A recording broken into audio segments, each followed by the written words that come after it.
Hey, what's going on, everybody? Welcome to another video. Today, obviously, I got Storm back there, so we'll be talking a little bit about Storm. We got all the ladies from the X-Men, so we'll be talking about the ladies, and some of the modifications that I've done on some of these figures, just kind of get them to what my ideal like Psylocke or Rogue would be, right? So some of the different things that we can do just to kind of get our figures the way we want them to look on the display, or if we're chasing a certain look from the comic book, like how do we achieve that, right? So Psylocke is still a work in progress, man. Like that select figure looks great.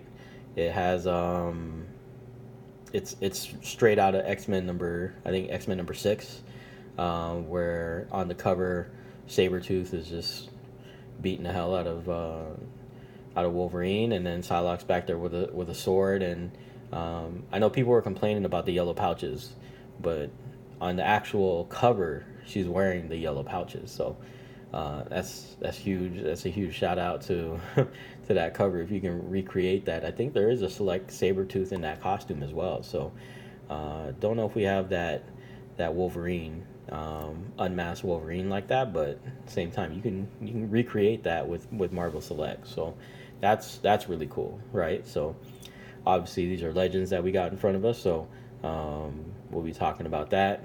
Psylocke is kind of the, we have a lot of people who have a lot of different views of Psylocke. So I mean, obviously, in the X-Men in the 90s was my thing, right? So that Jim Lee Psylocke was, that's my ideal Psylocke, and trying to figure out like how we're gonna get that. Obviously the body's one thing, but I'm good with that, man. Like, I like the paint on this one. This captures most of what that Psylocke looked like. The only issue now would be the head, right? So in terms of what we want with the head, this is the stock head. I think this one came off the metallic purple body, and then this one came with the globby purple hair. I had purple highlights painted into this one, just to kind of break up the black, and then on the purple one I had black highlights painted into the purple, just to kind of break up that globby look of the purple. And also just kind of depended on interpretation, right? So depending on the issue, her hair went from lavender to black with purple, purple highlights, to any number of combinations, right? So this one came out a little bit too purple. I didn't really, the one that's on her right now, this is actually the silk head. So obviously, this is, pretty Asian face, right? So Silk is another, I think, yeah, she is an Asian character. So I took her head sculpt, painted it purple. Her issue was that on the original figure, her eyes are really light, and I suck at painting eyes. I have like a custom Doctor Strange head that, like, he's just sitting there because I stripped the paint, the paint came off, and then I had to repaint it. So I got all the skin tones right, and then to paint the head, I just failed spectacularly. Like, I can't get his head proper. So this will be the first time I was actually fairly successful in terms of painting a pair of eyes. So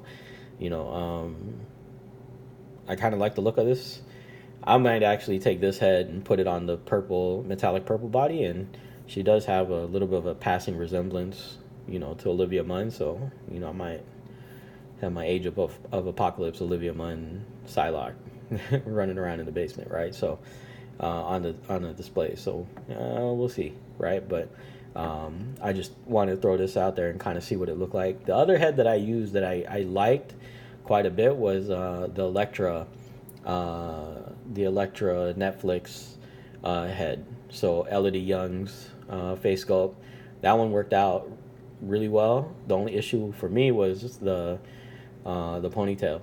I wasn't really feeling the ponytail, and I think the other part was she just eyes were kind of off a little bit. So in terms of how we see Psylocke, I mean, truth is it's this one. I'm just kind of being nitpicky at this point, and that's what our Psylocke is, right? it's that one. I don't know why we're just fighting it for the hell of it. But there's this one looks pretty good too, though. To be honest, so that's kind of where we're at right now with this work in progress with Psylocke.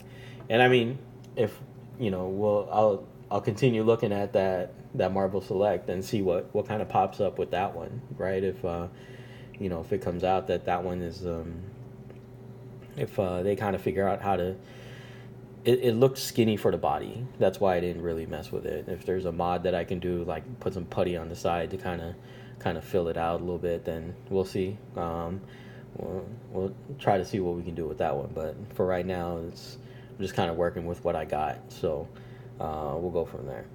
So I mean, kind of the reason why, it was, oh man, that Psylocke is out. We can get a good head sculpt for it is because of Rogue, right? So, if you guys saw online, people were drilling holes. The mod was to drill a hole onto the top of,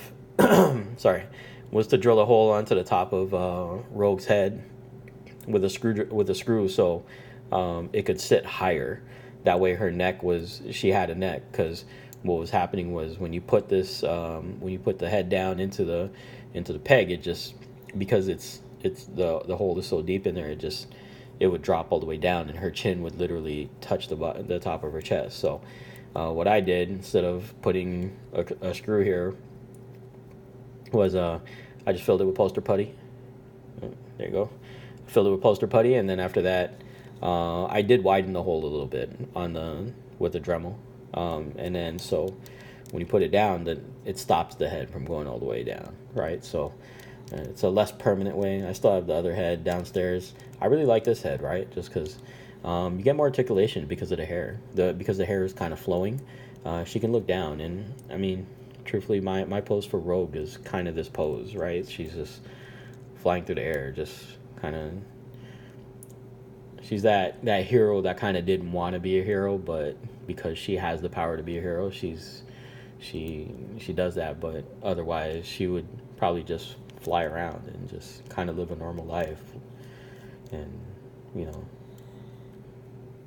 if she could not kill Gambit when she's touching them, that there's that. But at the same time, like it's just kind of the way that you pose Rogue. She's just flying through the air, right? It's not one of those. She's not really trying to fight all the time. So the hands were from the Select as well. She came with the Legends version came with fists. And again, kind of like my other pose for Rogue is where she would be sitting down with the arms around. Gambit doesn't really work with the fists. So, open hands. I had to repaint them. The yellow on the Select Rogue is a lot brighter. So the funny story with this is I ran out of yellow paint, and I had to use my Gundam marker and mix it up with some red, and was able to match the yellow pretty good. So if you look really closely, you'll see the original paint. Just because it's the way the hand goes, it didn't hold it, so it rubbed off. So. It's really small area, so I wasn't really going to get in there and try to sand it down. So, but yeah, so Rogue, I mean, truthfully, I don't think anybody really saw Rogue becoming as popular as she is today. Hopefully everybody got their Amazon order for $20 for Rogue, and they didn't get canceled, and everybody was able to get their figure, right? I got Rogue initially just because I was trying to get Juggernaut, right? And she was kind of everywhere when that wave was out. So hopefully everybody was able to get that Rogue, right? So that kind of brings us over to Storm. What hasn't been said about Storm yet? So this one's really dope. It's that X-Men #1 Storm that everybody's been kind of waiting on. So So yeah, so I really don't have too many issues with her. She's great. I think the issue everybody has is, she doesn't have double jointed elbows. No, she doesn't. I mean, truthfully, I like this pose. Doesn't require double jointed elbows. I think it would work. It would be needed with like a Psylocke or an Electra, but for a Storm, it's not really necessary to me. Costume looked great. It's not even just white. Now, I mean, the other part would be, did you want it to be flat white, right? So, Storm has kind of gone through some different iterations, with this same costume, right? Where, there was prior to Extinction, or just right after Extinction Agenda, before they went into space, and Storm had the Halle Berry haircut because she, when she got captured during Extinction Agenda, they shaved her head and she was a little girl. Her hair was growing as the issues went by, right? So she's back to long hair, but with this costume, was it leather? We kind of don't know, right? So obviously, if you went by the X-Men movie and you kind of combined the two, then sure, yeah, it would be leather, right? So I have the Toy Biz costume, but it's the black costume of this one, and you have the soft goods on her cape.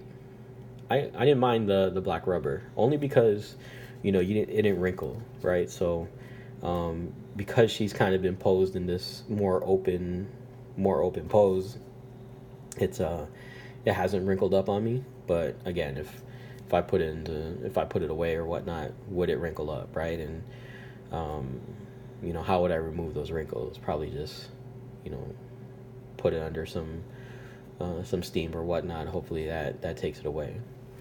Other than that, man, like, I love the lightning earrings. That's really cool. Jubilee has her Jubilee earrings, and Storm has the lightning earrings. So shout out to the sculptors on that one. Her hair looks great. It's flowing. It's not gonna look so great if she's in a static pose, but when would Storm be in a static pose? I guess for that one, X-Men Series 1 card that you're gonna try to redo, right? When that Jim Lee card that everybody has, that on the team picture, that's the only time Storm will be static, right? Otherwise, she's flying through the air. She's in the air. So I don't really have too much of an issue. I'm sure one of the customizers will do a different head sculpt with her hair kind of down. I'm good either way, but at the same time, this is really dope. I think there might be just a little bit too much gray in the hair. I mean, it looks pretty good anyways, but I could use a little bit more white in the hair. But it still looks really dope. I've always loved the look of Storm. Just all of her different costumes, right, from her first appearance to the Australian Outback Storm to this version. So we've had a lot of different looks for Storm. The vintage packaging. So I went in depth a little bit with the Dragon Ball vintage packaging on the Evolve figures, where and here we see again, we have the cardboard with the art, with the blister, with the clamshell, and again, obviously it's not bootleg looking because the artwork's out there and it's bright. I don't know if you can see the difference in terms of like what I was trying to talk about with the last one. There's that, right? But at the same time, this is really dope looking. It's real vintage looking. So on the back, you have the rest of the packaging. You have her character outline, and then short bio, and then the rest of the wave. I have most of this other wave. I skipped out on Iceman and Dazzler. Dazzler might be the one that everybody might. This might be the rogue of. Dazzler might be the rogue of this wave, just because if they do release the first appearance of Storm, then you have between that costume of Storm and then this Dazzler, brown suit Wolverine, and the Colossus that just came out, because Colossus's classic look is it's been the same over all the years.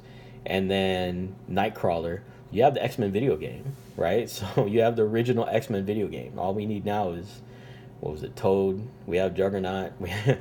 I can't remember all the bad guys. We need some Sentinels to kind of fight, but you have the X-Men, right? You need the guys from the Hellfire Club, the grunt guys that always get their faces kicked in. But yeah, so with keep your eye on Dazzler, man. Dazzler might be, she might be that one that kind of messes it up for everybody, because we're not really expecting that. And I mean, the truth is, there hasn't been a lot of people that have played that X-Men arcade game. It's not, when do we ever see arcades anymore, right? So I'm pretty sure one up, those little small video game cabinets are out there, and I think there's an X-Men game for that. It used to be on PS3. I'm kind of mad I didn't buy it, but it's neither here nor there. But yeah, hope this video kind of helped, and in terms of just kind of illustrating like what we can do to some of our figures and some of the just quick mods, right? Obviously, whether you buy multiple of the same one just because there's running changes, and you mix and match parts just because. I will say on the Select, the sash looked pretty dope too. Like, it has the little X on it, which was on her costume as well. So I'm trying not to talk myself into that one, but for and then especially for Rogue and some of the changes that I did for Rogue, right? So obviously, Storm is great. I love how she looks, and I can't wait to get her in for that X-Men #1 picture. So there's a lot we can do with that X-Men picture. Obviously, what are the odds we're ever going to get the Acolytes and kind of recreate that battle on Asteroid M? But at the same time, like on display shelves, man, all three of these ladies look great. Again, like I said, we're just kind of waiting on Jean Grey, and yeah, we'll go from there. I'll probably do showcases for some of these other figures. I probably won't get around to doing everybody, but yeah, thank you for all the support that you guys have shown so far. First 2 videos, that should have been 1 video, just because I had issues with packaging. Some great feedback, a lot of questions. It's kind of crazy that like Walmart Canada would get something before everybody else, which is kind of wild. But again, I'm getting a lot of questions about those Dragon Ball Evolve figures. So hopefully those come out soon, stateside or wherever you're at, and you guys can enjoy those. It actually gives you an excuse now to buy that Dragon Stars Broly, because I know everybody was kind of complaining that Dragon Stars Broly was too small. He's the perfect size for those Dragon Ball Evolve Vegeta and Goku. And then if you collect Dragon Ball Shoto, the 3 3/4, apparently that Broly scales with that. So there's something for that entire first line. It's just a whole bunch of different waves, and yeah, so hopefully you guys can fill out your Dragon Ball shelves if you guys are completionists in terms of those different figures, and yeah, I mean, content for this page, for this channel, will be all over the place, right? I do Marvel Legends. I've been cutting back a little bit. I'm trying to keep it within the comic books, but yeah, Marvel Legends. I do Transformers. Obviously, I do Dragon Ball. I do, I do different import figures. I do Robot Spirits. I do Macross. I do Transformers. So I have a lot of content on this channel. So hopefully you guys enjoy the content. Feedback is always welcome. So just leave comments. I read them, so I try to get back to you as much as I get back to the comments as much as possible. So, but yeah, thank you guys again for all your support. Hit that like and subscribe button, and that's it for now. Peace.